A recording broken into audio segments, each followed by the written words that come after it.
চন্দ্রবিতানের পক্ষ থেকে আপনাদের নমস্কার। আজ আমার প্রথম কবিতা জোড়া তালি, কবি সুবোধ সরকার। গতকালের রাগ আজ আর বয়ে বেড়াতে ভালো লাগে না। যা বিষ ছিল ঝেড়ে ফেলেছি। আজ আমাকে একটা ভালো দিন কাটাতে হবে।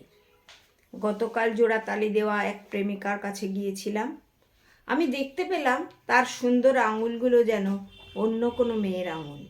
আমি দেখতে পেলাম তার চোখ অন্য কারোর চোখ।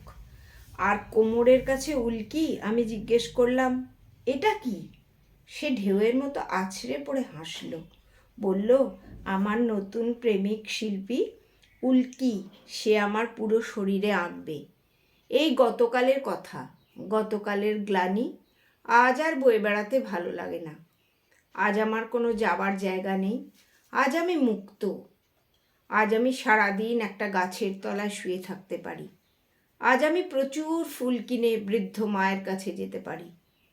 মা, আমাকে ভালোবাসি মা। গতকালের রাগ আজ আর বয়ে বেড়াতে ভালো লাগে না। সারা বিকেল বসেছিলাম জলের ধারে।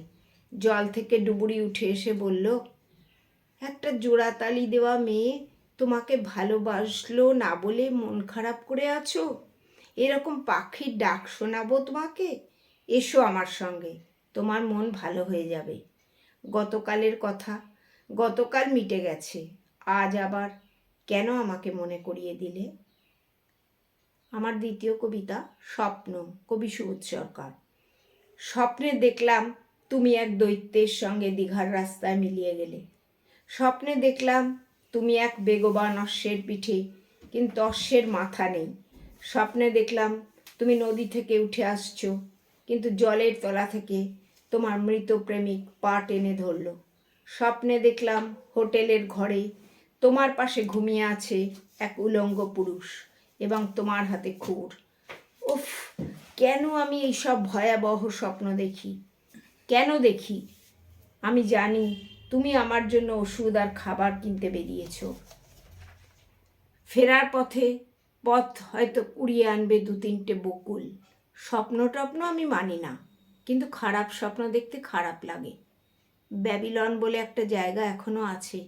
আমার বিশ্বাস, অপেক্ষা করে থাকি তোমার সঙ্গে ব্যাবিলনে ঘুরে বেড়াবো।